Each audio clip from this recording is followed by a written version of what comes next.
un peu tous les implicites. On va passer des plus gentils aux plus corsés. Ouais, comme le café, hein. Café corsé, quoi.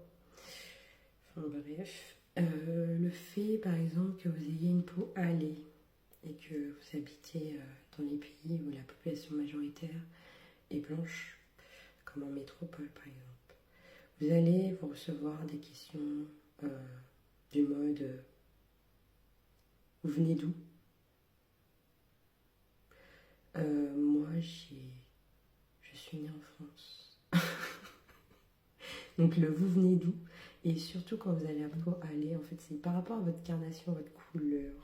On va aussi vous poser ces questions. Donc à un moment donné, vous allez en avoir marre. Et c'est tout à fait normal. Après, il peut y avoir des critiques sur les cheveux, quand vous avez la gouffa, l'afro, Jackson 5, super. Tahiti Bob aussi. Je suis passée aussi par là. Franchement, faites pas attention. Hein. Comment je dis ça comme ça? C'est Dieu qui vous a fait comme ça. Hein. Vous êtes né comme ça. Et c'est pas pour rien que nos cheveux sont comme ça. Faut pas faire attention. Et puis, vous savez, les lissages, les défrisages, c'est nocif pour la santé. Votre santé est mise en jeu. Elle est en danger si vous faites ça. Donc, faites vraiment attention. Ne vous laissez pas embobiner par des critiques, même si c'est tout le temps, peu importe. Si ça à tout va, bah c'est à tout va. C'est tout le temps, bah c'est pas grave. Après, oui, des fois, il y a la famille aussi qui s'y met. Du genre, quand t'as un afro et qu'on dit bah, t'as mis le doigt dans une prise électrique ou tu t'es pas coiffé. En mode alien, quoi. Moi, la personne qui me dit ça, j'ai envie de dire, mais t'es aliéné. Qu'est-ce qui se passe dans ta tête? La fille, elle doit même plus reconnaître ses cheveux, sous son tissage, sous ses mèches. Elle doit même plus reconnaître la nature de ses cheveux. Quand on va voir la nature de ses cheveux, c'est elle qui va être bouche bée, là. Mais qu'est-ce que c'est que ce truc? En plus que c'est tout à fait normal. Moi, en fait, je trouve ça, voilà, vraiment, ça me débecte. Et aussi, ben, t'es en mode hébété, quoi, que la personne, elle n'ait pas conscience de sa nature. Franchement, ça, c'est de la débilité profonde, humaine. Certes, on a subi pendant des siècles. À l'heure d'aujourd'hui, c'est le cas surtout pour la femme noire. Hein, la charge sociale de femme, d'être dans un corps de femme. Et puis, en plus de cela, d'être noire, donc la charge ethnique qui rajoute. Comme si j'avais besoin de plus de sel. Ça sale la facture. C'est horrible. Je viens de penser à un truc quand j'ai dit ça. Vous savez que, par exemple, quand on va au resto, quand on est noir, et qu'on va dans un resto chic, si vous avez vu aussi des séries comme ça, quand la personne blanche se trompe sur votre commande, comment vous réagissez? Est-ce que vous pétez un câble? Et après, on va vous prendre pour colérique parce que vous allez rentrer dans une colère noire. Je rigole.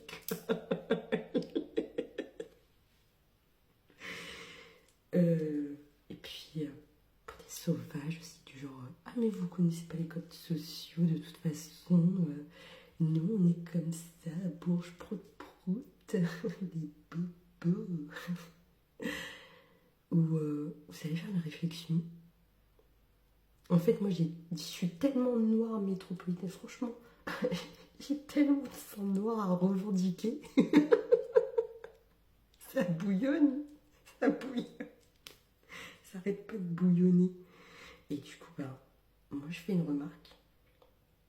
Moi, j'avoue, moi, j'ai pas ma langue dans ma poche. Hein, qu'il y a une remarque à faire en tant que maman noire africaine. Tu vois comment ça pèse lourd le truc. T'as l'impression de porter le monde sur tes épaules. Non, ça va, j'ai pas encore énormément d'enfants. Hein. Mais un enfant, c'est quand même beaucoup. Pour l'instant, en tant que jeune parent, un enfant, ça refait une vie. Ouais, donc en tant que maman Africa, mais il y a des moments où oui, ben, je m'exprime. La personne, ça commence à la... Voilà. Ça lui fait des palpitations, je sais pas, ça le pique un peu. Oh, qu'est-ce qui se passe? C'est un noir qui me pique là. Oh, faut se calmer. Hein. Moi, j'avoue, je fais quelques petites réflexions. Je suis pas énervée non plus, mais oui, je le fais. Surtout, vous les femmes, faites attention. Vous savez très bien ce que vous pouvez porter. Pas que le poids du monde sur les épaules. La vie, c'est encore mieux. C'est encore pire. La vie, vous portez des vies par moment dans votre ventre. On peut être des femmes enceintes que vous ne voyez pas encore qu'on a un bébé dans le ventre. C'est quand vous le voyez que c'est gros comme un ballon, vous êtes là en mode « Ah bah oui, c'est vrai !» Donc c'est pour ça aussi qu'en tant que femme, on est exigeante. Parce qu'on porte la vie. Et la vie, ce n'est pas rien. La vie, c'est précieux. Allô. Après, on se demande, oui, mais les femmes sont comme ci, elles sont comme ça, elles sont pointilleuses. Mais c'est normal. Hein. En fait, physiologiquement, c'est normal. Quand je vous apporte une explication physiologique, là, vous allez comprendre, vous allez dire, ah bah oui, ah bah oui. Normalement, les femmes, elles devraient même être plus respectées. Mais ça ne sera pas le cas parce que les lois font que la femme est bien opprimée aussi. Hein. Comme pour les Noirs. Liberté, égalité, fraternité, opprimée. En fait, ça dépend pour qui. Parce que pour les élites, eux, ils doivent avoir une vie de pacha pendant que nous, on a une vie de chien. C'est aussi simple que ça. Donc j'en étais ouf. Donc du coup, oui, vous réagissez comment? Je me pose la question. Sinon, la personne qui est blanche en face de vous, elle va être blanc de rage. Vous allez voir un peu, tout d'un coup, elle va pâlir.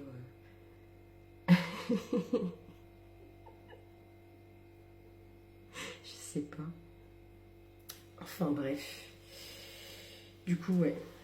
Il y a des choses où aussi, il n'y a pas que ça. Vous savez, les produits, là, spécialement pour les noirs, des fois, ils sont plus nocifs que les produits qui sont adressés ou dédiés à la population blanche. Et le prix, il est exorbitant.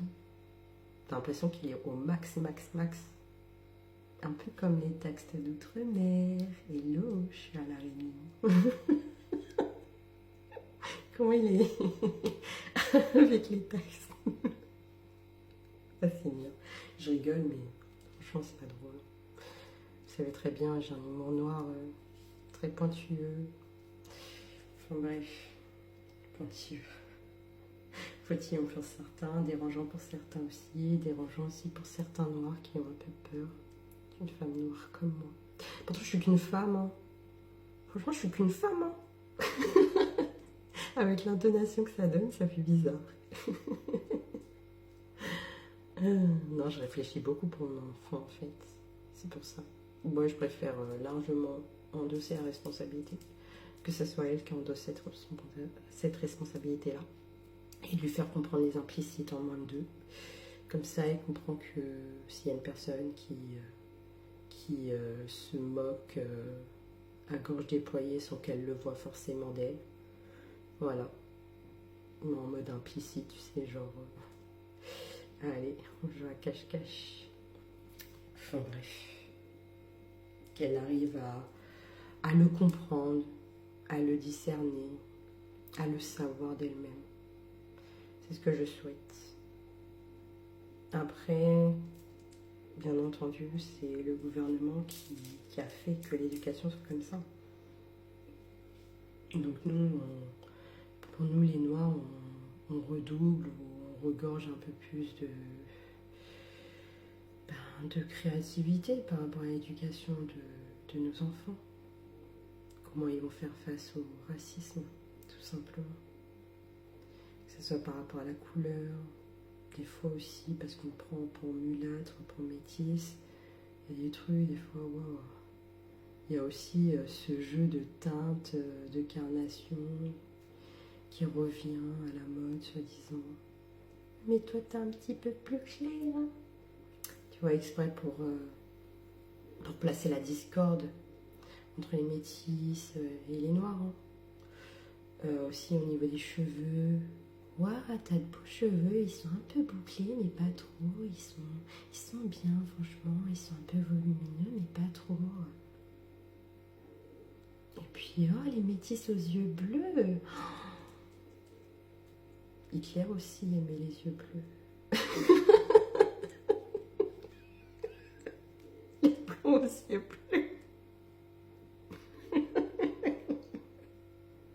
Je vais me faire censurer. Ah non, il y a des trucs où vraiment... C'est dommage. Hein. À quel point l'école joue sur les mentalités. Lavage de cerveau. Revendication à souhait. Ignorance totale de l'histoire. À part d'une partie de l'histoire où c'est très glorieux, où ça fait la fierté de la France. Et pour faire la fierté de la France, il faut opprimer d'autres populations ethniques qui ne sont pas pure souche. Pour faire la fierté de quelqu'un, il faut tout simplement éliminer son estime de soi, sa dignité humaine.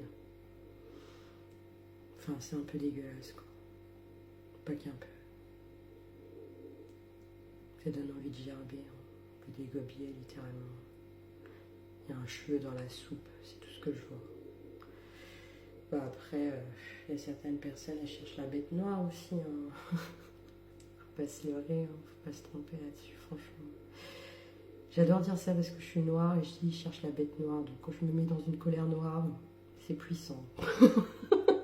Après, c'est ok.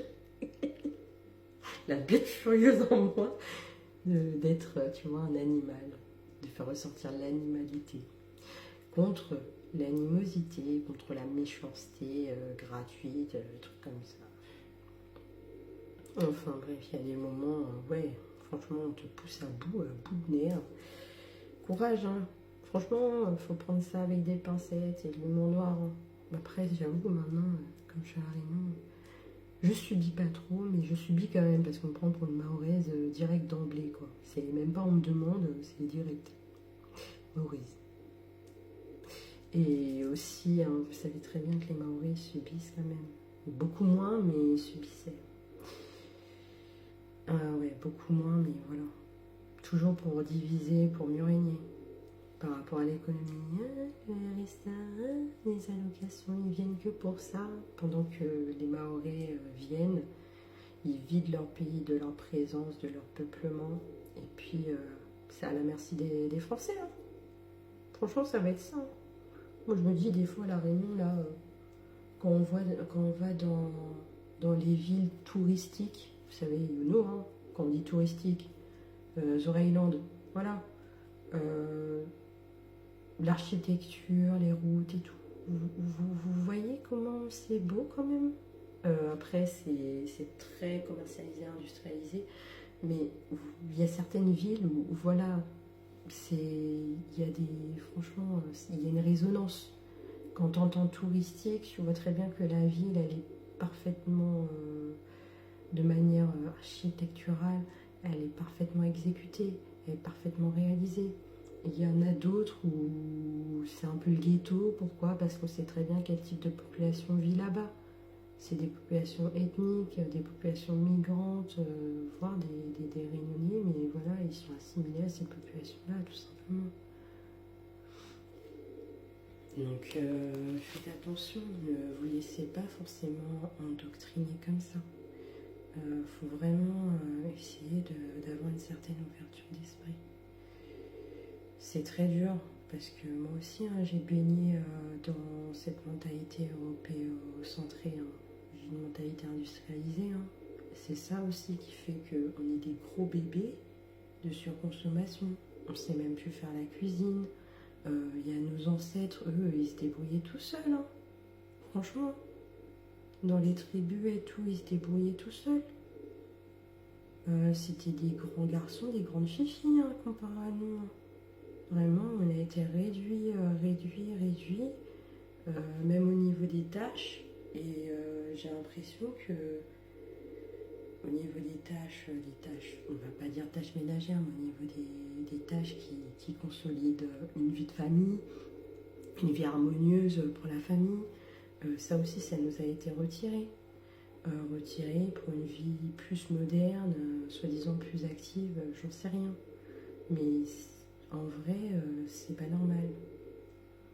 Moi, je trouve ça pas normal parce que c'est devenu trop une société de surconsommation. Les marques, t'as l'impression que ça a une valeur nutritive incroyable. Pourtant, c'est pas le cas. Ce qui est bio, c'est en Afrique. Il y a beaucoup moins de pesticides. Ce qui est bio, c'est à Mada. Ce qui est bio, c'est à Mayotte. Ce qui est bio, un peu plus bio aussi, c'est ici à La Réunion. Ces marques-là, ça nous a bousillé notre manière de penser. De penser en mode, il faut que ça soit plus naturel, par exemple, pour nos enfants. Moi, je suis dégoûtée par rapport à ça. Surtout depuis que j'ai Bonne Marmaille comme ça. Franchement, je suis dégoûtée de me dire qu'elle va avoir une mentalité comme ça, industrialisée, comme ce que j'ai, quoi. Après, je me dis, mais ça m'a ouvert l'esprit parce que mon conjoint est africain. Et il y a des remèdes naturels qu'ils confectionnent que moi je connais pas. Par exemple, moi je tombe malade, moi c'est direct Doliprane. Je fais comme les Vresa, quoi. T'es malade, bah, tu prends un médoc, tu te l'enfiles, allez hop, tu l'avales, et puis c'est reparti pour la journée. En plus que des fois ça me met encore plus KO. Je suis en mode, mais qu'est-ce qui se passe? T'es un peu dérouté, t'as la tête qui tourne un petit peu aussi, après on dit les médicaments, le médicament il prend effet chimiquement, bizarrement, ça te fait des effets secondaires en plus que t'as déjà, t'as l'impression de pas guérir, t'as l'impression au contraire que ça s'empile, quoi, que ça s'entasse, ça s'enlise, quoi, la maladie. Bref, mais en tout cas, prenez conscience de ça, que nos ancêtres, franchement, ils avaient une vie vraiment avant la période de colonisation, donc à la période de pré-colonisation, ils avaient une vie vraiment plus douce. Et sachez bien que nous, en tant que peuple noir, en tant que population noire, on jouait beaucoup sur la solidarité. C'était pas on jouait, mais vraiment on misait beaucoup sur la solidarité. C'est ce qui faisait notre force. Il faut savoir déjà que la population blanche a toujours été divisée d'elle-même, hein, en vrai. Après, elle a pu se rattraper par rapport au fait que la servitude a été écartée et l'esclavage a pris le dessus dans leur mentalité parce que c'était la période glorieuse pour eux. Nous, on a toujours été très solidaires, dans l'entraide, limite une famille. Ouais, on se ressemble tous, mais ouais, on était tous une famille. Pour les blancs, on se ressemble tous, mais on était tous une famille. Je sais que c'est bizarre que je dise ça comme ça, mais au fur et à mesure, il y a mes yeux qui s'ouvrent, quoi. Je porte de nouvelles lunettes. C'est ce qu'on dit en sociologie. Et ouais, on était tous une famille, unie, dans les mêmes valeurs. Il y a certaines valeurs communes qu'on a. Il y a des concordances, il n'y a pas de raison. La dissonance, ça a été, elle a été importée. Il faut le comprendre, ça. Après, c'est surtout, je dis ça surtout pour ma fille, parce que j'ai pas du tout envie qu'elle subisse ce que moi j'ai subi. J'ai pas envie qu'elle souffre psychologiquement de tous ses frères et sœurs, qu'elle me demande qu'est-ce qui se passe. Et moi, je vais utiliser le terme le plus global, le racisme. Après, je vais lui expliquer en détail au fur et à mesure qu'elle grandit, mais voilà. J'espère ne pas faire ça.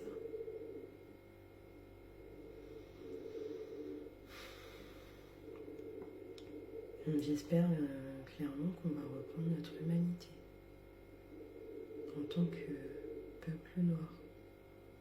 Mais si vous vous associez pas aux bonnes personnes, ça va être compliqué aussi. Parce que moi, soi-disant, je suis prise pour une métisse, mais je me sens plus noire que métisse. Après, il y a d'autres métisses où, voilà, on peut rien y faire. C'est des métisses blancs, mentalité telle quelle, c'est la vie. Après, je sais qu'il y a des Français pure souche qui commencent à se réveiller et se dire que ça a été un crime contre l'humanité. Quand c'est un éveil de conscience, je pense que nos ancêtres aussi auraient pensé, auraient songé à cette manière-là de pardonner. Il y a une démarche aussi du pardon, de pardonner. Parce que nous aussi, entre nous, franchement, entre nous, on ne peut pas dire que on n'y est pas allé de main morte, quoi. C'était des crépages de chimie aussi, hein. Tant le peuple noir lui-même. Faire attention à ça. Qu'est-ce qu'on va apprendre à notre génération?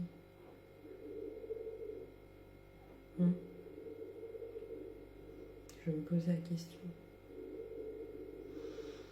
Peut-être t'as l'impression que là, ça y est, là, je vais faire mes bagages, je vais aller ailleurs parce que. Après, la Réunion, c'est un dom-tom.